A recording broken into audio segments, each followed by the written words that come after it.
the last two bushings that we're going to install.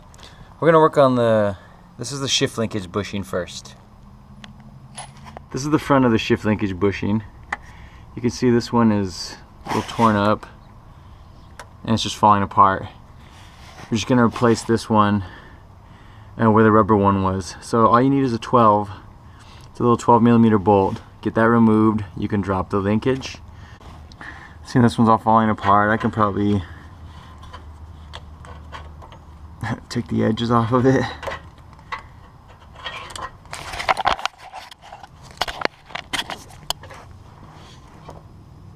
And maybe push it out with my hand. There we go. So there's the old and new. Let's see how difficult this one's going to be to get in. I'll probably need some WD-40 to get this bushing in. Yep, let's go try that out.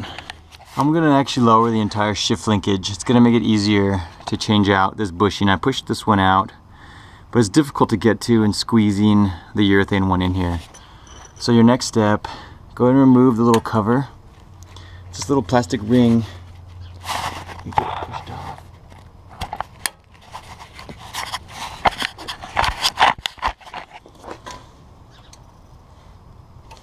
Come on.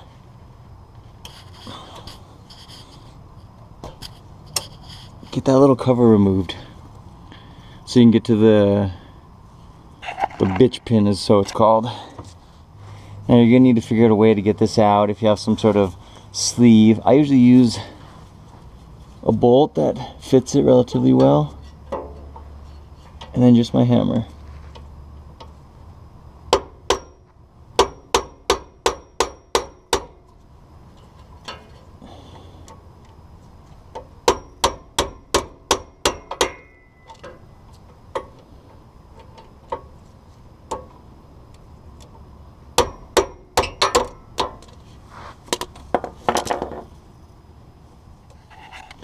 And using that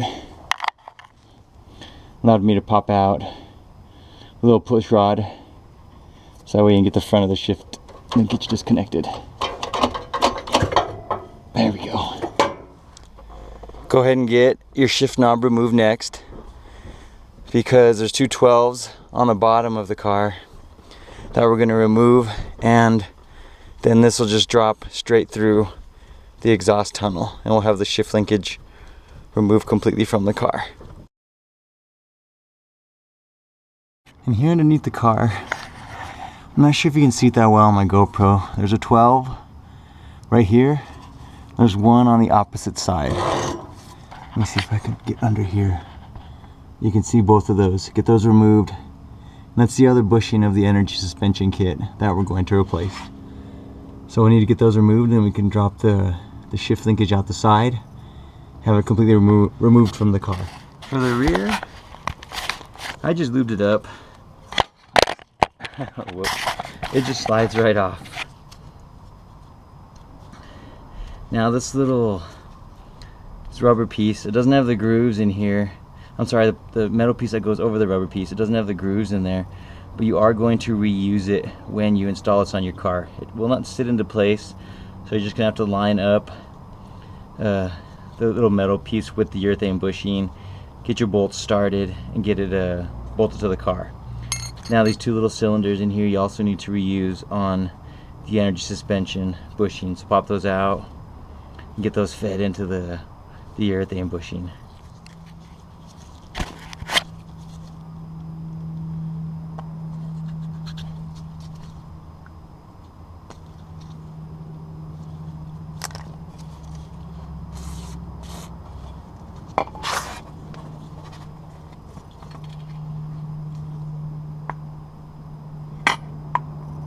WD-40 always seems to do the trick with these bushings for the shifter. So that one was easy to get on. It's ready to go. That's the orientation of it when you mount it back on your car. And this you just kind of have to put on right before you bolt it up. Now for the front one, make sure you have it the correct way, which the bushing is going to face that way. You want the flat side up now, according to the way I have it. I am gonna lube up both of these. See if we can get it pressed in with just my hand.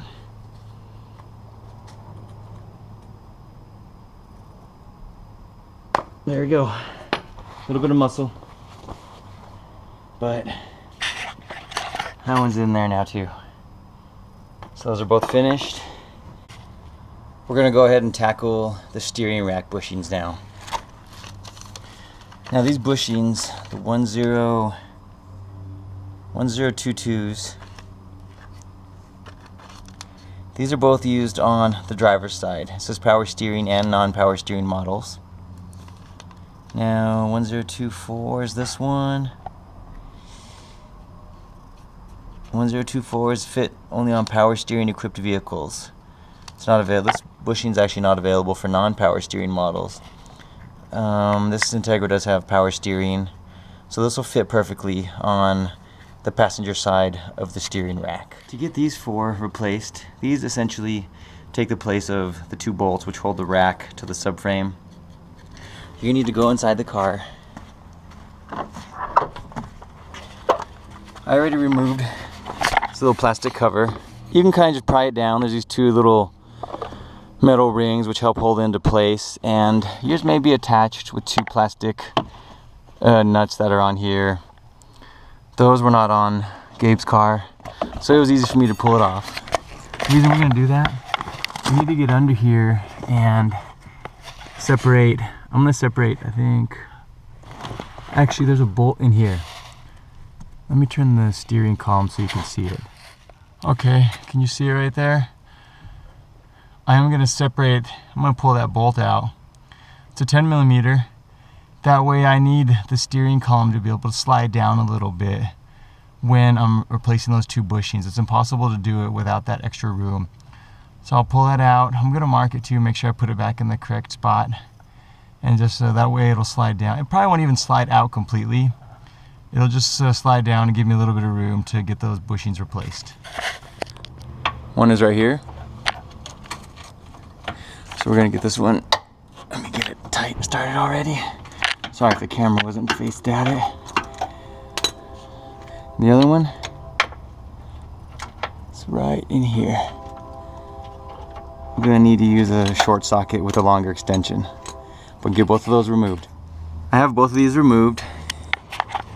And see now, I have more room to move it around, but you're gonna need to remove this little subframe bar.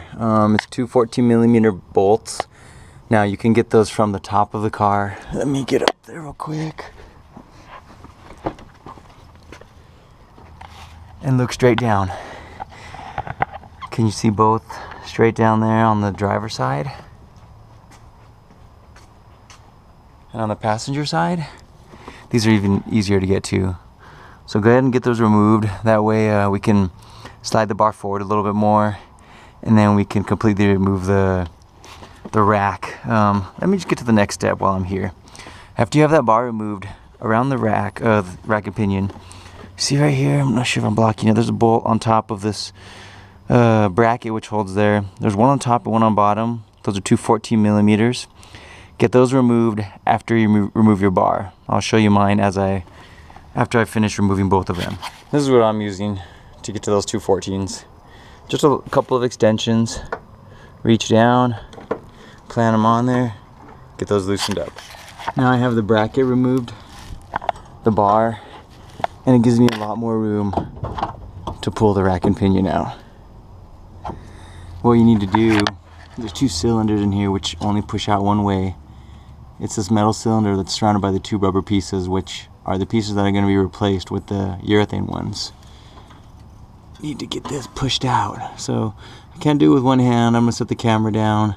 We need to push these out, and they only go towards the car. They do not come out towards the front of the car. They go towards the rear of the car. Got those removed. What worked for me, I put my extension on the end. I just pushed. It pushed it out and slid it out the back. Now you need to remove, take that off. This little bracket. It should just slide right off. There we go. Actually, the bushing wants to come with it. And we're gonna replace this one with all the energy pieces. And that's basically it. Let me get those. This is the one that goes around the rack. These are the 4 that go around the cylinders. Go ahead and reinstall those. And you've just successfully completed the full energy suspension master kit on any 94 to 2001 Acura Integra. Thanks for watching, guys. I always appreciate it.